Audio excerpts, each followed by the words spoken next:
Hi, I'm James. This is Andrew. And this is Flying Casual for this Wednesday, March the 7th. It's Wednesday, March the 7th. Good job. That is what it is. We are fresh off of the Rebels finale. I'm still processing and thinking. I'm like, I need to see it again. Luckily, in Canada, we will get it for the first time on Monday, so I get to watch it. That's right. I'm still set to record on my box, and so I will be watching it Monday once again. And I actually am very much looking forward to reliving. Are you looking forward to watching it again? I am. I'm already like itching to get my hands on the Blu-ray of the season. Like I just want that in my hands now, so I can see all the behind-the-scenes stuff. And I already am hoping that somebody, whether it's Pablo or Carrie Beck or somebody, puts together a visual dictionary for the whole show. Like I know they made like a little flimsy one like after season 1, but like that's 13 episodes and it was not, up to standards. Like make a nice visual dictionary for the show. I am right now live on this show going to tweet Pablo Hidalgo and asking him if they will be doing a Rebels visual dictionary. But anyway, let's talk. You love The Last Jedi. Yes. Like, absolutely. It is your favorite Star Wars film still to this day, or has it flip-flopped at all? Today it is. Ask me again tomorrow and we'll see what happens. I like it. It's not my favorite. It's somewhere. I always say it's around the middle somewhere for me. I don't not like it. I like it. I'm looking forward to seeing it again on Tuesday. I got the digital copy of it. I pre-ordered it. So at midnight, boom, I'll get the notification on my iPad and it'll be like, that's what I did for Rogue One. And actually, side Akbar, I wasn't going to do that for Rogue One. I was going to wait for a hard copy. And then it came out, I think, a week or two early on digital copy. And it was like 8 or 9 o'clock at night the day before. And I was like, oh my God, I want to watch that Vader scene. And I just bought it. And I think 11:59 is like, you have it. And I got it and I just went right to the Vader scene and watched it like 100 times that night. So I'm looking forward to seeing The Last Jedi again. There's a few things in The Last Jedi I'm actually terrified of seeing. Luke milking the space cow, Leia flying through space, and what else? You know what I don't like in the movie. What else? I hope all of that is on the cover of the Blu-ray. No, the digital copy is literally just Luke with a teat. That's a digital copy artwork. That would be my luck. It's not like those parts don't take me out of it. They're just things that I'm like, I think every movie has a moment where you're like, oh, that's not my favorite. Yeah. But I will say, the Rathtar moment for me is that in The Force Awakens. But I prefer the Rathtar. And I feel the same way. I mean, I like that Leia got out of space, like I've said, but I don't like how it looked. You're right. I would not want like a poster of that, on my wall. And the whole father ET thing I can do without too. But yeah, there's always going to be little things that we are dissatisfied with, but that's okay. And I think what was so great about Rebels, this finale at least, is there was practically nothing I can think of in this finale episode that I was like, yeah, that's disappointing. That's what I want to talk about. Obviously, this is going to be about Dave Filoni, because Dave Filoni... Look, after I said this on our... I can't remember if it was a preview. No, it was, I think, a review of Rebels, where after I saw The Last Jedi, I called Josh in the United States of America, which for 10 minutes, and it cost me $23. Thank you very much, Rogers. And he was like... And he at the moment, he wasn't in love with The Last Jedi. Now he's like head over heels in love with it. And I said...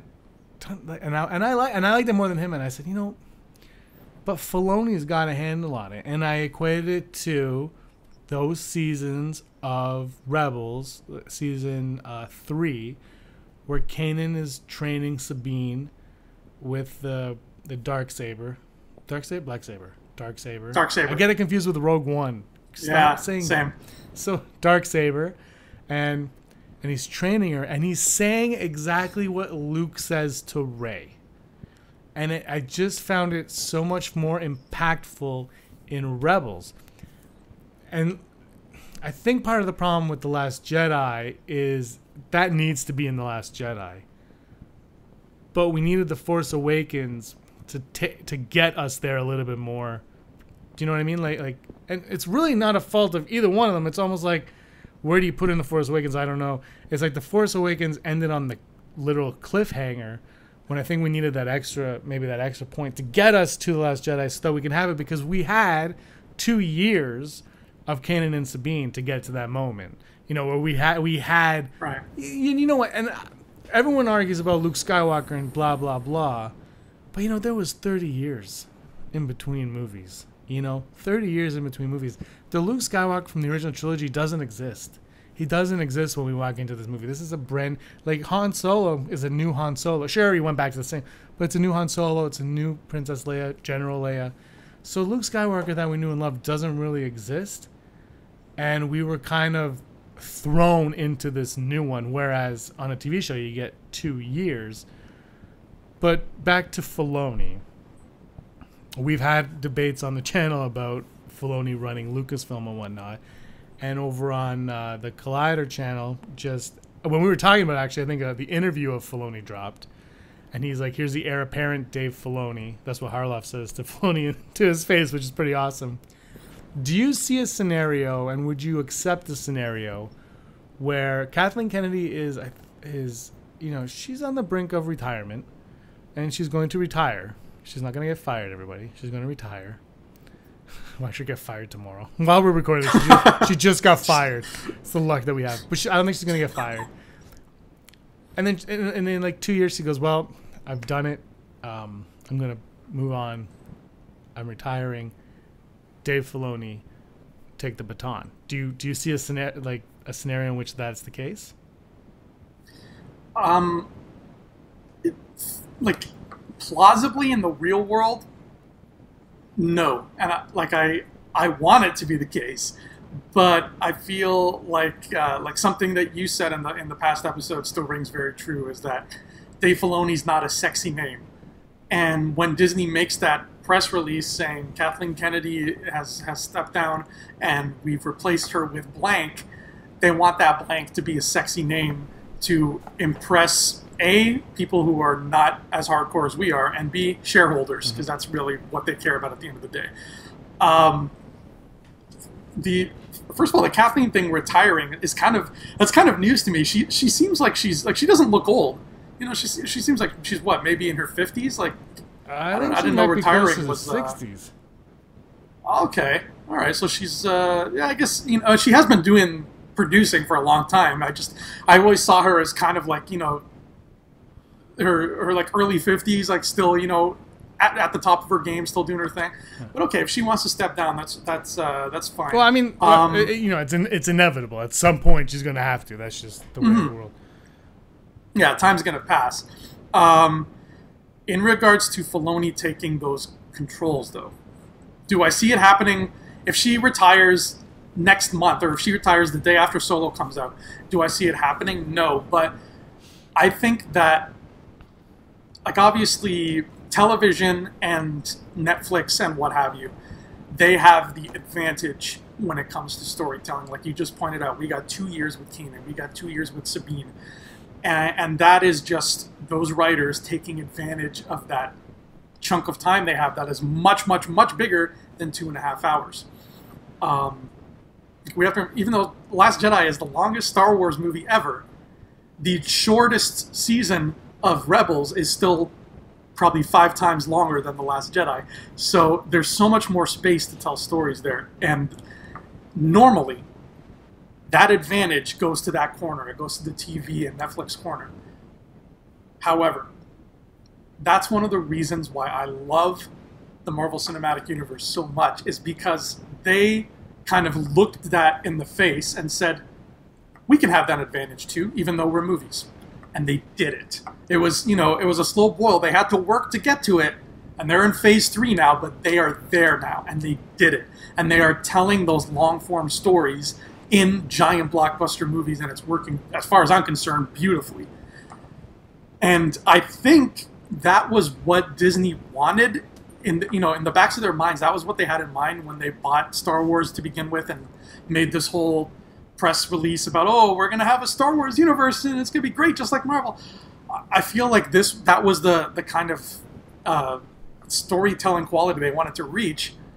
And yes, we are in the early phases. They're not quite there yet. But I think Filoni is one of the people who can push them in that right direction. He can be their Kevin Feige. He can be the one who says, here's our phase. Instead of just looking at this trilogy and then throwing spin-offs at the wall, here's our phase. Here's how we're going to tell this story. We're going to have this movie, that movie, that movie, and all three of those are different random people. It's Joe Blow on Tatooine, and Jane Plain on Dantooine, but Jane Plain's friend is in this other movie. Like he's going to be the one to plot that out, and that is exactly what I want to see. I want them to take advantage of the long form storytelling in movies, because yes, that is hard to do, but Disney has the money, they have the power, they have the people behind it, and it's Star Wars, so it kind of deserves it. This is my feeling on Dave Filoni. So Kathleen Kennedy is 64 years old. Her birthday is June 5th, so she's looking good for me. That's close to mine. Age-wise. My feeling on Filoni is I don't know if he can run Lucasfilm, but he was trained. He was George Lucas's Padawan, which has been said a million times. He did the Clone Wars for years with George. Everyone forgets that George Lucas was hands-on on the Clone Wars. Like, a lot of that was George Lucas came up with a lot of that, and he learned from that, and I think he absorbed that. And I think Dave Filoni is human, and there is a chance that he could veer from that. That's just a fact of life. Like, he might forget, or he might figure it out. But when you watch interviews with Filoni, he always goes back to Lucas. Always brings it back to Lucas. He gives Lucas the credit for everything. You can ask him a question, be like, well, George did this. And like, but this is you. No, yeah, but George did this.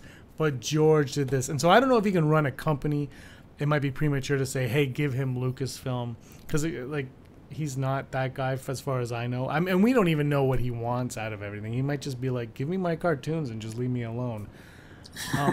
But I think, when the Clone Wars got canceled, everybody was in an outrage. But it's not like they didn't bring Filoni. They didn't bring the team. They brought the team back to do Rebels. You know what I mean? Like, they were just like, hey, that's your thing, but now we're going to do our thing. Which I think you have to appreciate that Disney would do that, because if I owned something and if I have a cell phone, I'm like, Andrew, do you want my cell phone? You're like, yeah, I'll give you $500 for it. I'll be like, well, that's stupid. Here you go. And you would wipe it clean. You know what I mean? Like, you would be like, this is now mine, and I'm going to do it. It'd be the same phone, but it's yours. And that's really what they did. They took it and they're like, that's fine that it's yours, but now we have to start making it our own.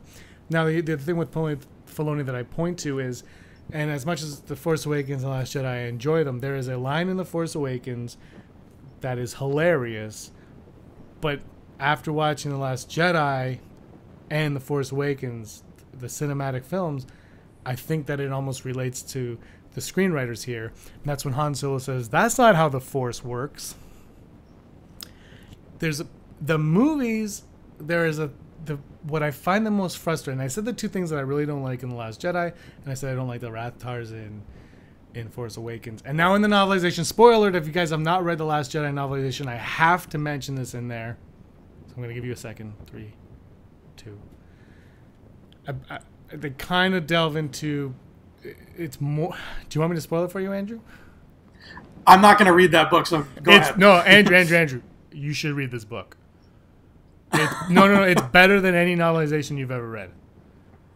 I don't know. No, it's actually it's better. It's better. It's like those when you read a book and then you watch a movie and you're like, wow, that movie botched that one. That's what this is. This is the better. Like, you're like, how did they screw this up? Like, that's literally what it is. You're like, well, the book is like that's what this is. But you kind of understand. They kind of explain that, yes, when Kylo goes into Rey, that's when Rey is awoken and all that stuff. But I'm still not a huge fan of the interrogation scene, because it was a plot device to get Rey to get out of that scene.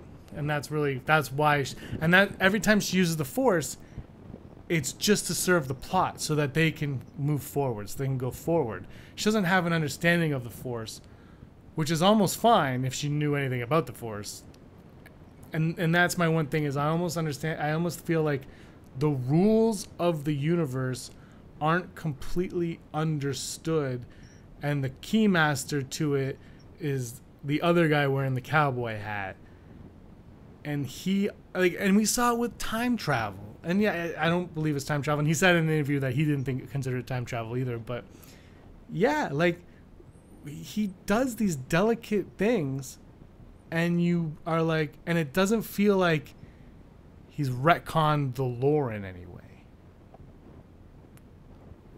Also, spoiler alert, Luke dies in the novel.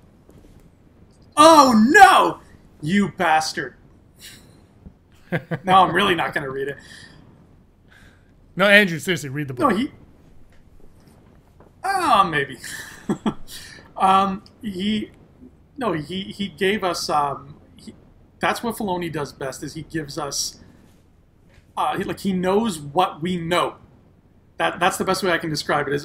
That's how I felt the first time watching Star Wars, the Clone Wars cartoon. Was Filoni constantly... It was like he was in my head, and he knew what I was thinking. Like, I'd be sitting there watching an episode and being like, oh, it looks like this might happen, which would be cool because we've never seen that in a Star Wars before. And lo and behold, it happens. And that was something that would constantly... That wasn't just like a one-time thing. Like, every other episode, I'd be like, oh, that would be neat. I've never seen that before. And it happened.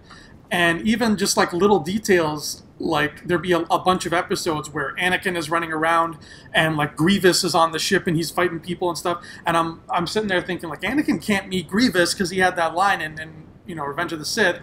But it's like, Filoni's almost, like, standing in the room, like, don't worry, I know. Like, I'm not going to let him meet Grievous. And he makes a point, like, they never meet in 6 seasons. And that's how he is. Like I said, he was in my head. So... whatever little things he makes and like throws in that are new, they're always an exciting kind of new, and like that was another reason why I like Last Jedi, because it was, to me, an exciting kind of new.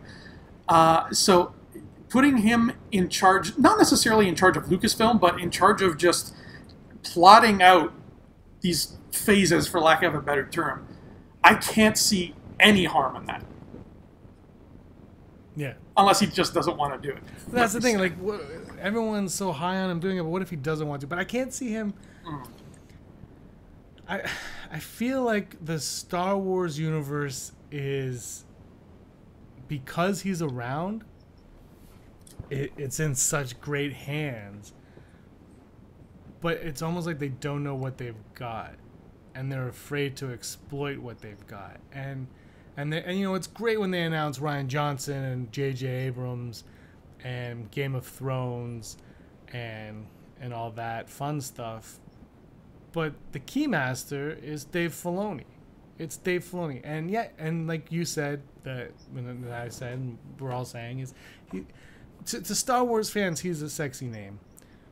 But if you go into the screening of The Last Jedi at the fan, I'll bet you even at the fan, especially the fan one I was at, if you go to a screening of The Last Jedi and you say, do you guys think Dave Filoni should direct a Star Wars film? Over half of that audience is like, what's Dave Filoni, you know? Mm-hmm. Like, by the way, his Pittsburgh Penguins Star Wars night for the NHL, awesome. Loved them. He did jerseys for them. He'd redesigned them. Awesome stuff. Oh, wow. Yeah, it was pretty cool. But yeah, like, that's the problem, is he's not a sexy name. So where do you stick him? This Disney's streaming site. And the thing is, yeah, the sexy names are great. But if you got somebody that understands it, that's what I think. Because the complaint, and this is not I've told you guys my complaint, but the biggest complaint that people feel about The Last Jedi is Luke Skywalker. It's that their little, basement fan theories didn't come to fruition. And I think the thing is with I'll point out, the Luke Skywalker thing, I think, is one of those moments where you could, because George Lucas always wanted Skywalker to be isolated and alone on like an island. That was what was revealed. I think it's his mopiness and how he never really comes to that ticks a lot of people off. So I don't know if Filoni would have nailed that or not. I can't comment on that right there. But the fan theory stuff, and this goes to what you just said about how Grievous and Anakin are on the same ship, I think, Filoni would have known enough to tip the hat to a fan theory. Let's say Snoke. He's like, let's say everything plays out, but Snoke's going to die halfway through. There would have been a moment at some point where Rob beside me, and everybody who watches this channel knows that Rob cannot stand The Last Jedi. I asked Rob today, Justice League or Last Jedi? the quickest, and you know how long Rob takes to respond. The quickest response I ever got from Rob ever, Justice League.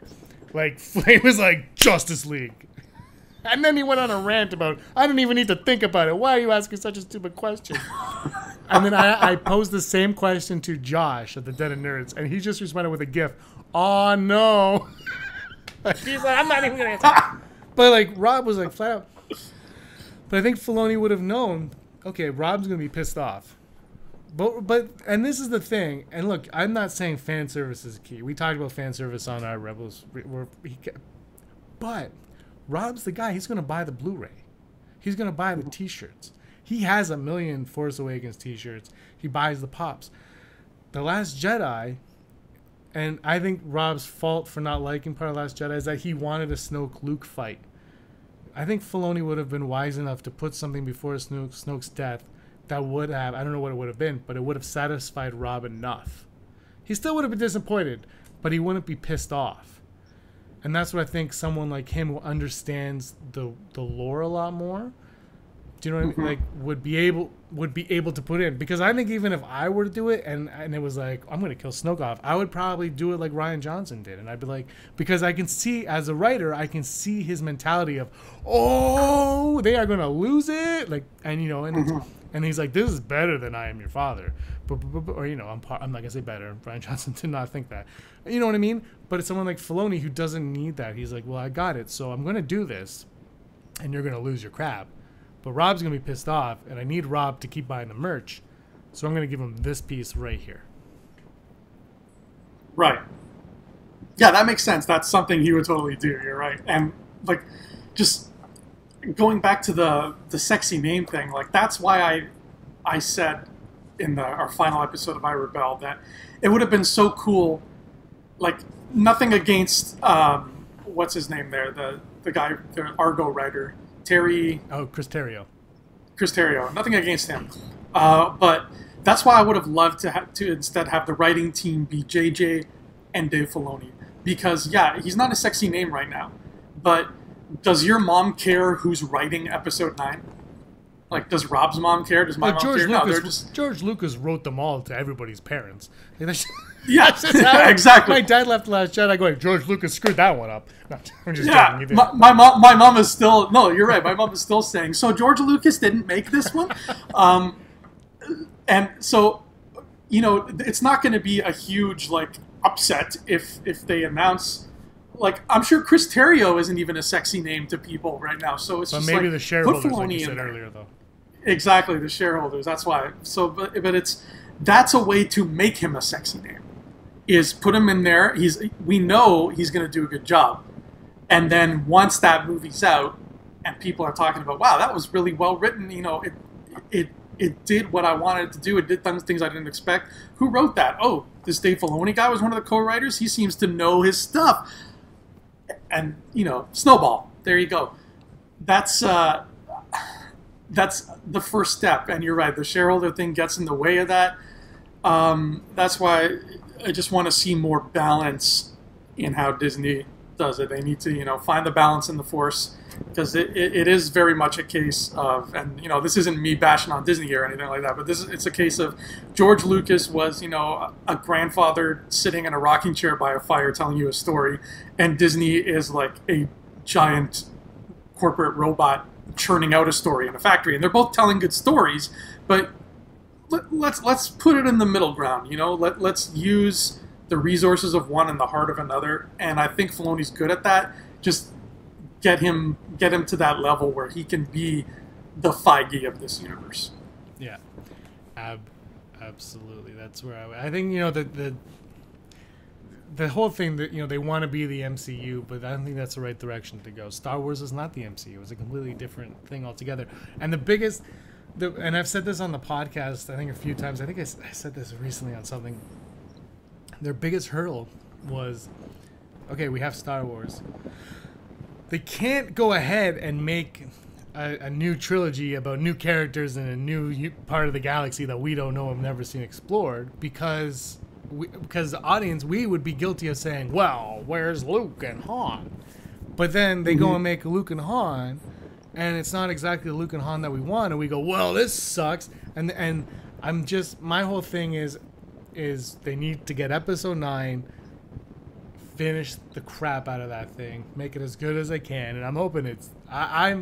If you watch my review of The Last Jedi, I say I have all the faith in Abrams in the world to take this one home because he is the popcorn guy that Star Wars needs right now. I think Solo is the popcorn that Star Wars needs as well. But, you know, you take it and just... I lost my train of thought here, Andrew. I know exactly. But no, I know exactly what you're saying. Yeah, they were stuck in... just get 9 out of here and then focus on the new stuff, and then we can all, hate the new stuff because that's all Star Wars fans do nowadays. I got to shout out the people on this channel. You guys are freaking awesome. Let's get the positivity up on Star Wars here. Yeah. Not you, Andrew. You're just negative.